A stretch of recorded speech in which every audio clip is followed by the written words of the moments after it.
ഉൽപ്പത്തി പുസ്തകം 33 അധ്യായം.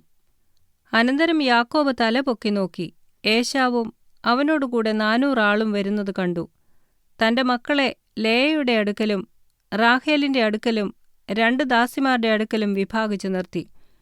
അവൻ ദാസിമാരെയും അവരുടെ മക്കളെയും മുമ്പായും ലേയയെയും അവളുടെ മക്കളെയും പിന്നാലെയും റാഹേലിനെയും യോസഫിനെയും ഒടുക്കമായും നിർത്തി.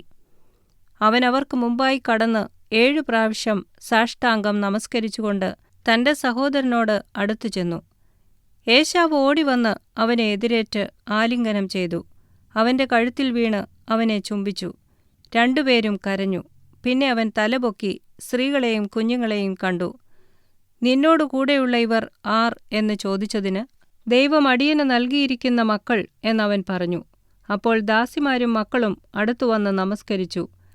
ലേയയും മക്കളും അടുത്തുവന്ന് നമസ്കരിച്ചു. ഒടുവിൽ യോസെഫും റാഹേലും അടുത്തുവന്ന് നമസ്കരിച്ചു. ഞാൻ വഴിക്ക് കണ്ട ആ കൂട്ടമൊക്കെയും എന്തിന് എന്ന് അവൻ ചോദിച്ചതിന്, യജമാനന് എന്നോട് കൃപ തോന്നേണ്ടതിനാകുന്നു എന്നവൻ പറഞ്ഞു. അതിന് ഏശാവ്, സഹോദരാ, എനിക്കു വേണ്ടുന്നതുണ്ട്, നിനക്കുള്ളത് നിനക്കിരിക്കട്ടെ എന്നു പറഞ്ഞു. അതിന് യാക്കോബ്, അങ്ങനെയല്ല, എന്നോട് കൃപയുണ്ടെങ്കിൽ എന്റെ സമ്മാനം എന്റെ കയ്യിൽ നിന്ന് വാങ്ങേണമേ. ദൈവത്തിന്റെ മുഖം കാണുന്നതുപോലെ ഞാൻ നിന്റെ മുഖം കാണുകയും നിനക്ക് എന്നോട് ദയ തോന്നുകയും ചെയ്തുവല്ലോ. ഞാൻ അയച്ചിരിക്കുന്ന കാഴ്ച വാങ്ങേണമേ.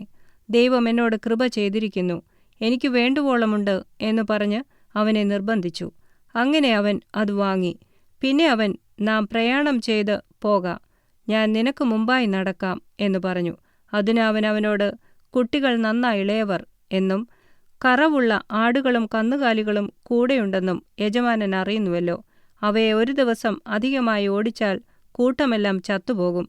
യജമാനൻ അടിയന് മുമ്പായി പോയാലും എന്റെ കൂടെയുള്ള കന്നുകാലികളുടെയും കുഞ്ഞുങ്ങളുടെയും പ്രാപ്തിക്കൊത്തവണ്ണം ഞാൻ സാവധാനത്തിൽ അവയെ നടത്തിക്കൊണ്ട് സെയീരിൽ യജമാനന്റെ അടുക്കൽ വന്നുകൊള്ളാം എന്നു പറഞ്ഞു.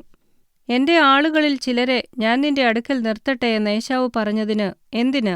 യജമാനന്റെ കൃപയുണ്ടായാൽ മതി എന്നവൻ പറഞ്ഞു. അങ്ങനെ ഏശാവ് അന്ന് തന്റെ വഴിക്ക് സെയീരിലേക്ക് മടങ്ങിപ്പോയി. യാക്കോബ് സുക്കോത്തിന് യാത്ര പുറപ്പെട്ടു. തനിക്കൊരു വീട് പണിതു.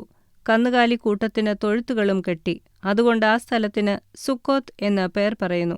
യാക്കോബ് പദ്ദൻഅരാമിൽ നിന്ന് വന്ന ശേഷം കനാൻ ദേശത്തിലെ ശേഖേം എന്ന പട്ടണത്തിൽ സമാധാനത്തോടെ എത്തി പട്ടണത്തിനരികെ പാളയമടിച്ചു.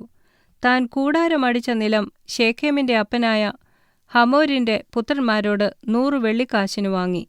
അവിടെ അവൻ ഒരു യാഗപീഠം പണിത് അതിന് ഏൽ എലോഹേ ഇസ്രയേൽ എന്ന് പേരിട്ടു.